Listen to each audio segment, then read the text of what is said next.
Bueno, decíamos en el video anterior de que en un edificio, por más veloz que sea el ascensor que nos permite subir y bajar los pisos que lo conforman, siempre estamos en un piso determinado. Y podemos subir y bajar, pero siempre en algún momento estamos en un piso determinado. En el hipertexto no es como el edificio, en el que si estamos en el piso 2 solo nos quedan dos posibilidades, o bajamos al 1 o subimos al 3. ¿No es cierto? Podrían decir, no, pero puedo subir al 5. Exacto, pero para subir al 5 tendría que subir primero al 3, luego al 4 y luego al 5, ¿verdad? En el hipertexto no es así. En el hipertexto uno va decidiendo los caminos y va transitando un conjunto de unidades significativas, porque no necesariamente son textos, pueden ser imágenes, pueden ser videos, etcétera, que van construyendo un discurso, ¿no? Porque yo estoy leyendo una página web hasta la mitad, por ejemplo, y ahí hago clic y salta un video, y entonces esa página web que había leído la mitad se integra con ese video que no era parte de esa página web sino de otra, y luego allí hago clic y aparece una nueva página web con otro texto, y entonces todo eso se constituye en un discurso, pero que no es un discurso diseñado por alguien, porque nadie supuso que yo iba a saltar de aquí a acá y de acá a aquí. Eso lo decidió el lector. Por eso el lector recibe el nombre de prosumidor, porque el lector está construyendo el texto, ¿sí?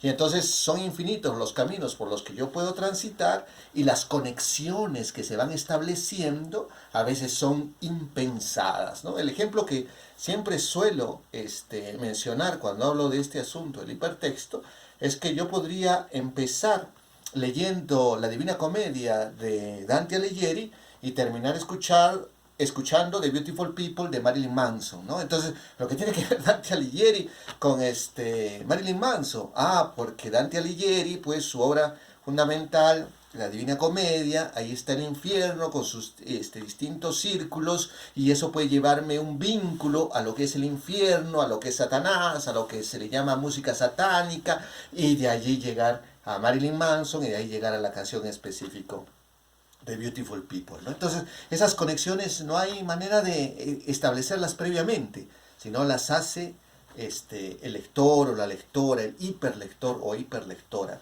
mejor digámoslo así. Pero ahora vayamos al caleidoscopio. Si ustedes alguna vez han jugado con un caleidoscopio, si no lo han hecho, háganlo, pero si no tienen los materiales, ahora que estamos en cuarentena y no los pueden conseguir, por eso hemos añadido un video para que ustedes vean cómo es un caleidoscopio. En un caleidoscopio las imágenes se superponen, se separan, se vuelven a juntar, se convierten en otra cosa, se entremezclan, vuelven a ser lo que eran y dejan de serlo nuevamente, en un ritmo que al mismo tiempo parece un caos y un orden, ¿sí? Es la conjunción de distintas cosas que nuevamente se separan, pero cuando se separan no son los mismos elementos que se juntaron, solo para volverse a conectar en diferentes relaciones a las que tenían al principio. Es algo mágico y asombroso, y que rompe incluso las secuencias ya de por sí bastante poco rígidas del hipertexto.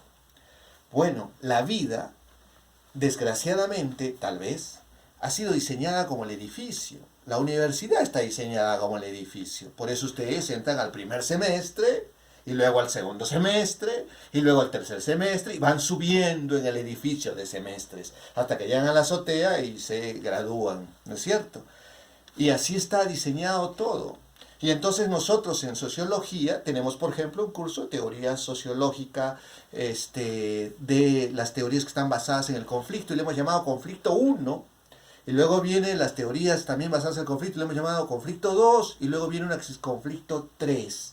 ¿No es cierto? Y entonces diera la impresión que conflicto 1 es el primer piso, conflicto 2 es el segundo piso, y conflicto 3 es el tercer piso, y luego viene el cuarto piso, que son las contemporáneas, que son en las que estamos ahora embarcados. Pero así no funcionan las ciencias sociales. Las ciencias sociales no funcionan como un edificio, funcionan más bien como un hipertexto, o incluso mejor, como un caleidoscopio. Veamos un ejemplo muy sencillo. Marx está en conflicto 1. Y en conflicto 1 también está Gramsci.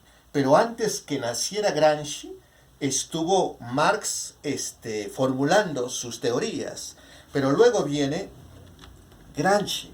¿no es cierto? Y lee a Marx y produce textos, produce teoría. Ahora imaginémonos, nosotros leemos a Marx sin haber leído a Gramsci y entonces entendemos a Marx de un modo, ¿sí? Marx está muerto, ya no escribe ni una letra más a sus obras. Y luego leemos a Gramsci, ¿sí? Pero Gramsci ya cambió Marx.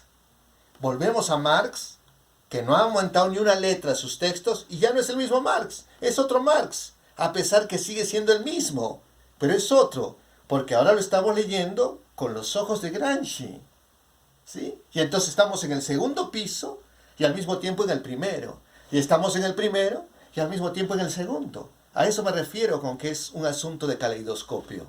Para las teorías contemporáneas, la cosa se complejiza todavía aún más.